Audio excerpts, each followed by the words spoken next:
আমার প্রিয় ছাত্রছাত্রীবৃন্দ, কল্যাণী বিশ্ববিদ্যালয়ের অন্তর্গত বিভিন্ন কলেজে যে সমস্ত ছাত্রছাত্রী সেকেন্ড সেমিস্টারে পড়াশোনা করছো এবং তোমাদের ফিলোজফি মেজর পেপার রয়েছে, তোমাদের ফিলোজফি মেজর ছাড়াও মেজর আরেকটি পেপার পড়তে হয়, সেটি হচ্ছে ফিলোজফি এসিসি পেপার। তোমাদের ফিলোজফি এসিসি পেপারের সিলেবাসে রয়েছে এথিক্স অর্থাৎ theory and practice, Indian and western. এই সিলেবাসের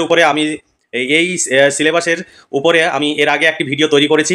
আজকে তোমাদের সামনে এই সিলেবাস অনুযায়ী সাজেশনের প্রশ্নগুলো উপস্থাপন করব। তোমরা অবশ্যই ভিডিওটি শেষ পর্যন্ত দেখবে। এখানে দেখো সিলেবাস, এই সিলেবাসটি আগের ভিডিওতে আমি আপলোড দিয়েছি।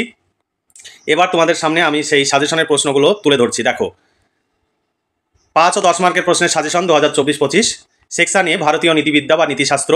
ইউনিট 1 রয়েছে বিভিন্ন প্রকার পুরুষার্থ ব্যাখ্যা করো, মোক্ষকে শ্রেষ্ঠ পুরুষার্থ বলা হয় কেন। 2 নম্বর, পুরুষার্থ কি, অর্থ কামকে কেন পুরুষার্থ রূপে গণ্য করা হয়। 3 নম্বর, কর্ম কাকে বলে, নিষ্কাম কর্মতত্ত্ব সম্পর্কে একটি সংক্ষিপ্ত আলোচনা করো। 2 নম্বর, গীতা অনুসরণে কর্মতত্ত্ব আলোচনা করো। তারপরে সকাম কর্ম ও নিষ্কাম কর্মের পার্থক্য করো। ইউনিট 2 এ রয়েছে চারবাক নীতিশাস্ত্র থেকে একটি প্রশ্ন রেখেছি। চারবাক নীতিশাস্ত্রের সম্পর্কে আলোচনা করো। তোমাদের অনেক বড় সিলেবাস, সেই সিলেবাস থেকে আমি যে প্রশ্নগুলো রেখেছি এই প্রশ্নগুলো পড়বে, পরীক্ষায় সব কমন পেয়ে যাবে। আর তোমরা যদি প্রশ্ন উত্তরের পিডিএফ কপি সংগ্রহ করতে চাও 200 টাকা পেমেন্ট করতে হবে ফিলোজফি এসিসি পেপারের জন্য, আর ফিলোজফি মেজর পেপারের নোটসের জন্য 250 টাকা পেমেন্ট করতে হবে। আমাদের কাছে নোট সংগ্রহ করলে তোমাদের অর্থ এবং সময়ের সাশ্রয় হবে, কারণ এই সমস্ত নোট সংগ্রহের জন্য তোমরা বিভিন্ন জায়গায় ছোটাছুটি করো, তার জন্য প্রচুর অর্থ এবং সময়ের অপচয় হয়। সেই সময়টুকু তুমি কম্পিটিটিভ পরীক্ষা বা পড়াশোনার কাজে ব্যবহার করতে পারো বা পারিবারিক কাজে ব্যবহার করতে পারো। বৌদ্ধ নীতিতত্ত্ব থেকে প্রশ্ন দেখো, শীল শব্দের অর্থ কী, বৌদ্ধ দর্শনের পঞ্চশীল ব্যাখ্যা করো। 8 নম্বর প্রশ্ন, বৌদ্ধ নীতিতত্ত্ব অনুসরণে অষ্টাঙ্গিক মার্গ আলোচনা করো। জৈন নীতিতত্ত্ব থেকে প্রশ্ন, জৈন দর্শন অনুসারে পঞ্চম মহাব্রত ব্যাখ্যা করো। 10 নম্বর, অনুব্রত ও মহাব্রতের মধ্যে পার্থক্য নির্ণয় করো। 11 নম্বর প্রশ্ন, মহাব্রত কি, জৈন নীতিতত্ত্ব অনুযায়ী ব্যাখ্যা করো। 12 নম্বর প্রশ্ন, জৈন দর্শনের নীতিতত্ত্বে অনুব্রত সম্পর্কে আলোচনা করো। 14 নম্বর প্রশ্ন, ভীষণ ইম্পর্টেন্ট প্রশ্ন, ত্রিরত্ন কি, জৈন নীতি বিদ্যা অনুযায়ী ত্রিরত্ন ব্যাখ্যা করো। এরপরে যোগ নৈতিকতা থেকে প্রশ্ন, ভারতীয় যোগ দর্শনের অষ্টাঙ্গ যোগ বা রাজযোগ কি বা সেই সম্পর্কে আলোচনা করো। এবার সেকশন বি এ রয়েছে পাশ্চাত্য নীতিশাস্ত্র। ইউনিট 1 এর প্রশ্ন, নৈতিকতার বিষয়বস্তু কি, নৈতিকতার প্রকৃতি ব্যাখ্যা করো। এখানে অথবা প্রশ্ন রয়েছে, অথবা প্রশ্ন আমি তুলে ধরছি না। তারপরে দেখো, কর্তব্য ভিত্তিক নীতিবিদ্যা সম্পর্কে আলোচনা করো। 3 নম্বর প্রশ্ন, অধিকার ও কর্তব্যের মধ্যে পার্থক্য বা সম্পর্ক আলোচনা করো। অধিকার কি, অধিকার সম্পর্কে সংক্ষেপে আলোচনা করো। যেগুলোতে স্টার চিহ্ন দেওয়া রয়েছে সেগুলো লাস্ট মিনিট সাজেশন। ন্যায় বিচার কি, ন্যায় বিচার সম্পর্কে আলোচনা করো। ইউনিট 2 থেকে প্রশ্ন, তোমরা এই সাজেশন অনুযায়ী যদি প্রশ্নোত্তরের পিডিএফ কপি সংগ্রহ করতে চাও 200 টাকা পেমেন্ট করতে হবে। শর্ট প্রশ্ন এবং বড় প্রশ্ন উত্তর সহ কমপ্লিট পেয়ে যাবে। ফিলোজফি এসিসি পেপারের জন্য 200 টাকা, মেজর পেপারের যদি নোটস নিতে চাও 250 টাকা পেমেন্ট করতে হবে। তবে আমি বলবো এসিসি মেজর, ফিলোজফি মেজর এবং এসিসি দুটো পেপার একসঙ্গে সংগ্রহ করো, তোমরা ভীষণভাবে উপকৃত হবে। আমাদের নোটস তোমরা যদি পড়ো পরীক্ষায় 100% কমন পাবে, তোমাদের কোনো রকমের চিন্তা করার কোনো প্রয়োজন হবে না। কারণ এখানে যে সাজেশন দেখছো এইরকম সাজেশন পিডিএফ কপিতে নেই। পিডিএফ কপিতে একাধিক অথবা দেওয়া রয়েছে এবং বিভিন্ন সালে বিভিন্নভাবে এই সিলেবাসের উপরে যে প্রশ্ন পড়েছে সেই প্রশ্নগুলোকে একত্রিত করে অথবা প্রশ্নগুলো তৈরি করা হয়েছে।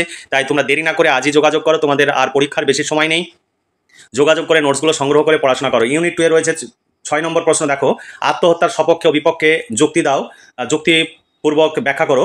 7 নম্বর, আত্মহত্যা কি নৈতিক অপরাধ ব্যাখ্যা করো। তারপরে দেখো, স্বেচ্ছামৃত্যু বা স্বস্তি মৃত্যু কি, ঐচ্ছিক স্বেচ্ছামৃত্যু অনৈচ্ছিক স্বেচ্ছামৃত্যুর পার্থক্য লেখো। 2 নম্বর, কৃপা হত্যা বা ইউথানিসিয়া বলতে কি বোঝো, সক্রিয় নিষ্ক্রিয় কৃপা হত্যার মধ্যে পার্থক্য করো। এরপরে 10 নম্বর প্রশ্ন, কোন যুক্তিতে অপরাধীর শাস্তি হওয়া উচিত।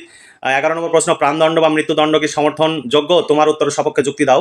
12 নম্বর প্রশ্ন, চোখের বদলে চোখ, দাঁতের বদলে দাঁত নিয়মটি শাস্তি সংক্রান্ত কোন মতবাদের যুক্তিযুক্ত, মতবাদটির ব্যাখ্যা ও বিচার করো। তারপর 13 নম্বর প্রশ্ন, শাস্তি সম্পর্কে প্রতিরোধাত্মক মতবাদটি ব্যাখ্যা করো। 14 নম্বর প্রশ্ন, শাস্তি সম্পর্কে সংশোধনাত্মক মতবাদটি ব্যাখ্যা করো। এই মতবাদের শাস্তি বিষয়ে সবচেয়ে সন্তোষজনক মতবাদ, তোমার উত্তরের সপক্ষে যুক্তি দাও। এই ছিল তোমাদের সাজেশন ভিত্তিক প্রশ্ন। এই সাজেশন ভিত্তিক প্রশ্ন অনুযায়ী এবার দেখো সাজেশন ভিত্তিক প্রশ্ন উত্তর। প্রথমে সাজেশন দেওয়া রয়েছে, তারপরে সিরিয়াল বাই পরপর সেই প্রশ্নের উত্তর দেওয়া রয়েছে। এখানে দেখো একাধিক অথবা দেওয়া রয়েছে, বিভিন্ন সালে বিভিন্নভাবে এই সিলেবাসের উপরে যে গত দিনে বিভিন্ন সেমিস্টারে ছিল সেই সেমিস্টারের প্রশ্নগুলো এখানে একত্রিত করা হয়েছে।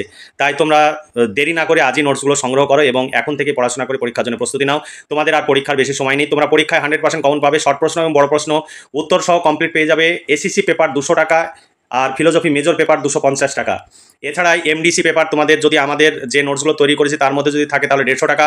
আর এইসি ইংলিশও পেয়ে যাবে, এইসি ইংলিশের জন্য 200 টাকা পেমেন্ট করতে হবে। তাছাড়া মাইনর পেপার, ইতিহাস, ইতিহাস, ফিলোজফি আর এডুকেশন যদি তোমাদের মাইনর পেপার থাকে তাহলে 250 টাকা পেমেন্ট করতে হবে।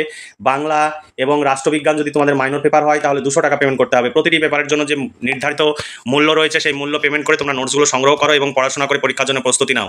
আমাদের কাছে নোটস সংগ্রহ করলে তোমাদের অর্থ এবং সময় সাশ্রয় হবে, বিভিন্ন জায়গায় ছোটাছুটি করে এই নোটস সংগ্রহ করতে যাওয়ার প্রয়োজন হবে না। তাই দেরি না করে আজই যোগাযোগ করো, আর সবসময় নিজের হোয়াটসঅ্যাপ নাম্বার থেকে নোট সংগ্রহ করবে, তাহলে কোনো প্রবলেম হলে তোমরা সহযোগিতা পাবে। বাইরে থেকে নোট সংগ্রহ করার পর যদি বলো আপনাদের নোট সংগ্রহ করেছি, এই প্রবলেম হচ্ছে, সলভ করে দিন, তাহলে কিন্তু আমাদের পক্ষ থেকে কোনো রকমের সহযোগিতা করা হবে না। কারণ আমরা শুধুমাত্র যারা নিজের হোয়াটসঅ্যাপ নাম্বার থেকে সংগ্রহ করবে তাদেরই আমরা শুধু সহযোগিতা করি। তাছাড়া যে সমস্ত শিক্ষক শিক্ষিকা টিচিং গাইড বুক হিসাবে আমাদের এই পিডিএফ সংগ্রহ করেন, আপনাদের কোনো রকমের সহযোগিতা করা হবে না। আপনারা শুধুমাত্র এই নোটসগুলো সংগ্রহ করতে পারবেন। কোনো প্রশ্নের উত্তর কখনোই হোয়াটসঅ্যাপে লিখে পাঠাবেন না, কারণ আপনাদের কাছে বিভিন্ন ছেলে মেয়ে আসে, তাদের বিভিন্ন ধরনের প্রশ্ন হয়, সেই প্রশ্নের রিপ্লাই সমস্ত ক্ষেত্রে আমাদের দেওয়া সম্ভব নয়। কারণ আমরা শুধুমাত্র যারা ছাত্রছাত্রী আমাদের কাছ থেকে সরাসরি সংগ্রহ করবে তাদেরই আমরা সহযোগিতা করব। আর আপনাদের কাছে যে সমস্ত ছেলে মেয়ে পড়ছে, আপনারা ছেলে মেয়েদের প্রবলেম আপনাদেরকেই সলভ করে দিতে হবে, সেই প্রশ্ন লিখে আমাদের পাঠাবেন না।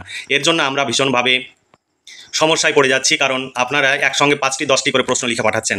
এইভাবে আমাদের পক্ষ থেকে উত্তর দেওয়া হবে না বা উত্তর দেওয়া সম্ভব নয়। তাই আপনাদের অনুরোধ, আপনারা এইভাবে প্রশ্ন লিখে হোয়াটসঅ্যাপে পাঠাবেন না। শুধুমাত্র ছাত্রছাত্রীদের কোনো প্রবলেম হলে তোমরা অবশ্যই মেসেজ করবে, প্রয়োজনে ফোনে কথা বলে নেবে, তোমাদের প্রবলেমগুলো আমরা সলভ করে দেওয়ার চেষ্টা করবো। তাহলে আজকে এই পর্যন্তই। ভালো থেকো, সুস্থ থেকো এবং খুব ভালোভাবে পড়াশোনা করে পরীক্ষার প্রস্তুতি নাও। এই শুভকামনা জানিয়ে আজকে ভিডিওটি এখানেই সমাপ্তি ঘোষণা করছি।